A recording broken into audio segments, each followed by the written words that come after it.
Halo, salam jumpa lagi dalam Perspektif Isidorus Lili Jawa. Semoga saya menjumpai sahabat-sahabat Perspektif Isidorus Lili Jawa dalam keadaan yang sehat walafiat di awal pekan ini. Kali ini saya akan mengulas tentang mutasi bermasalah pemerintah Kota Kupang. Mungkin saudara-saudara sudah membaca dari berbagai media tentang persoalan ini. Tetapi pada kesempatan ini saya akan coba mengulasnya lebih jauh dalam perspektif Isidorus Lili Jawa. Dari media victorynews.com saya mencatat Pansus LKPJ Wali Kota Kupang tahun 2021 menemukan mutasi bermasalah yang dilakukan oleh pemerintah Kota Kupang periode November sampai dengan Desember 2021. Mengapa dinyatakan atau mengapa disebut bermasalah? Ada beberapa poin yang bisa saya sampaikan dari rilis media tersebut. Yang pertama, tidak mengindahkan rekomendasi yang dikeluarkan oleh Komisi Aparatur Sipil Negara. Jadi terkait mutasi ini, Komisi Aparatur Sipil Negara sudah memberikan rekomendasi bahwa dari sekian banyak yang diusulkan ada beberapa yang bermasalah dan itu tidak boleh dilakukan mutasi atau pelantikan. Tetapi ini tidak diindahkan oleh pemerintah Kota Kupang dan proses mutasi terus berjalan. Yang kedua, mutasi periode November sampai dengan Desember 2021 itu dinilai menabrak Undang-Undang Nomor 5 Tahun 2014 tentang Aparatur Sipil Negara. Yang ketiga, ada dugaan terjadinya konflik kepentingan di internal tim seleksi di tubuh pemerintah Kota Kupang. Yang keempat, ada yang tidak lolos kriteria kesehatan, tetapi justru tetap dilantik. Yang keenam, ada yang belum mengikuti PIM 3, tetapi tetap dilantik. Yang berikut, ada yang belum minimal mempunyai masa kerja 1 tahun di instansi yang sebelumnya, tetapi justru dilantik. Menurut Komisi Aparatur Sipil Negara, ada 6 pejabat yang belum memenuhi kriteria masa tugas lebih dari 1 tahun itu yang dilantik. Ini permasalahan yang diangkat oleh Pansus LKPJ Wali Kota Kupang tahun 2021. Lalu, seperti apa peran Komisi Aparatur Sipil Negara dalam persoalan ini? Saya mencerna informasi media dan saya menemukan beberapa hal seperti ini. Posisi Komisi Aparatur Sipil Negara. Yang pertama, mereka mendapatkan pengaduan dari masyarakat terkait dengan persoalan mutasi November sampai dengan Desember tahun 2021 yang lalu. Atas aduan dari masyarakat, Komisi Aparatur Sipil Negara membentuk tim untuk mendalami persoalan ini. Setelah tim mendalami persoalan, Komisi Aparatur Sipil Negara bersurat kepada pemerintah Kota Kupang untuk meninjau lagi keputusan berkaitan dengan mutasi itu karena ada persoalan. Karena itu, pemerintah Kota Kupang diberi batas waktu selama 14 hari untuk mempertanggungjawabkan keputusan melantik para pejabat struktural di Kota Kupang. Tetapi waktu 14 hari itu sudah lewat dan pemerintah Kota Kupang tidak menggubris, tidak mengindahkan surat dari Komisi Aparatur Sipil Negara itu. Yang berikut, Komisi Aparatur Sipil Negara akan berkoordinasi dengan lembaga atau institusi terkait untuk membatalkan pejabat-pejabat yang sudah dilantik itu dan akan mengembalikan mereka ke posisi semula. Jadi itu posisi Komisi Aparatur Sipil Negara.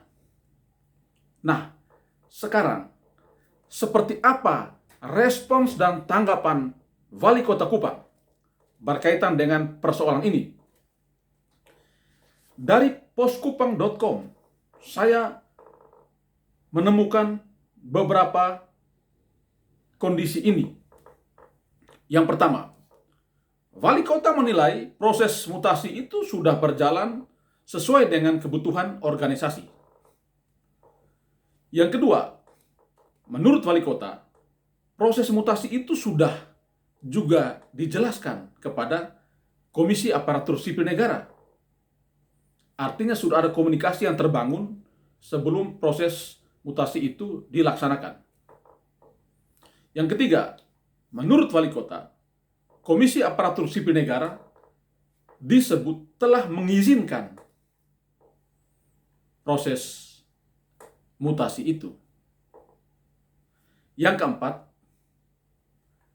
justru Wali Kota mempertanyakan mengapa Komisi Aparatur Sipil Negara mempersoalkan proses mutasi periode November sampai dengan Desember tahun 2021 kemarin. Padahal dalam mutasi-mutasi sebelumnya yang seperti ini terjadi, tetapi kok tidak dipersoalkan oleh Komisi Aparatur Sipil Negara. Yang berikut, Wali Kota justru mempertanyakan konsistensi Komisi Aparatur Sipil Negara. Menurutnya, ia menduga bahwa keputusan yang dikeluarkan oleh Komisi Aparatur Sipil Negara itu justru respons atas pengaduan yang disampaikan oleh pihak-pihak yang tidak puas dengan proses mutasi pada bulan November sampai Desember tahun 2021 yang lalu. Karena itu, Wali Kota minta supaya Komisi Aparatur Sipil Negara harus lebih objektif. Karena persoalan seperti ini itu di tempat lain malah lebih parah dari Kota Kupang. Tetapi mengapa tidak dipersoalkan? Mengapa justru di Kota Kupang itu yang disorot oleh Komisi Aparatur Sipil Negara? Lalu Wali Kota minta DPRD harus konfirmasi dulu kepada pemerintah sebelum meminta informasi dari Komisi Aparatur Sipil Negara. Itu sebagai bentuk kemitraan antara legislatif dan eksekutif. Ya, ini prakondisi fakta-fakta yang terjadi di seputar mutasi yang bermasalah di Kota Kupang. Sekarang sebagai publik kita bertanya, kita mau percaya siapa? Mau percaya Komisi Aparatur Sipil Negara? Atau mau percaya penjelasan dari Wali Kota Kupang? Atau mau percaya DPRD sebagai wakil rakyat? Di posisi seperti yang saya katakan tadi, masing-masing pihak masih mempertahankan keputusannya masing-masing. Komisi Aparatur Sipil Negara merasa yang dilakukan oleh pemerintah Kota Kupang itu salah, itu bermasalah. Tetapi pemerintah Kota Kupang menyatakan bahwa yang mereka lakukan itu sudah benar, sesuai kebutuhan organisasi, dan tidak perlu dipersoalkan. Nah, sekarang kita menanti siapa yang lebih jago dalam urusan ini. Siapa yang memenangkan pertarungan ini? Apakah Komisi Aparatur Sipil Negara atau pemerintah Kota Kupang? Jika Komisi Aparatur Sipil Negara bisa membatalkan para pejabat yang sudah dilantik, maka akan terjadi begitu banyak konsekuensi. Yang pertama, pasti akan terjadi pergeseran dalam tubuh birokrasi Kota Kupang. Karena mereka akan kembali ke posisi semula, lalu harus mencari orang untuk menempati posisi yang sekarang. Tetapi lebih dari itu, ini berkaitan dengan anggaran yang sudah digunakan, yang sudah mereka manfaatkan sebagai pejabat di posisi yang baru itu. Anggaran ini harus dipertanggungjawabkan. Nah, ini menjadi titik krusialnya. Seperti itu.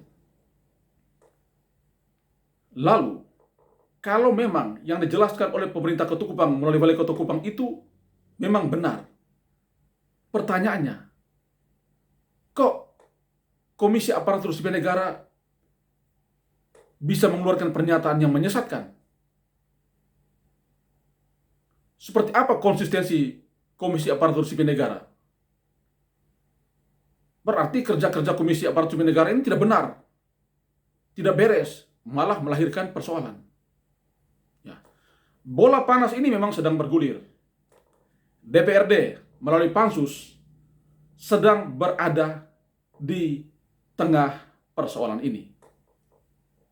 Pertanyaan kita, apakah Pansus ini akan menuntaskan kasus ini hingga akhir, atau jangan-jangan kasus ini diangkat, terjadi polemik, lalu tidak ada penyelesaian? Ya, Pansus, lembaga DPRD sudah paham, sudah tahu persoalan ini.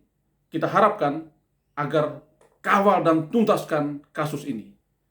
Jangan biarkan persoalan ini menyandera kerja-kerja birokrasi Kota Kupang, juga menyandera hubungan kemitraan legislatif dan eksekutif. Rakyat Kota Kupang menanti itu. Ini catatan yang serius.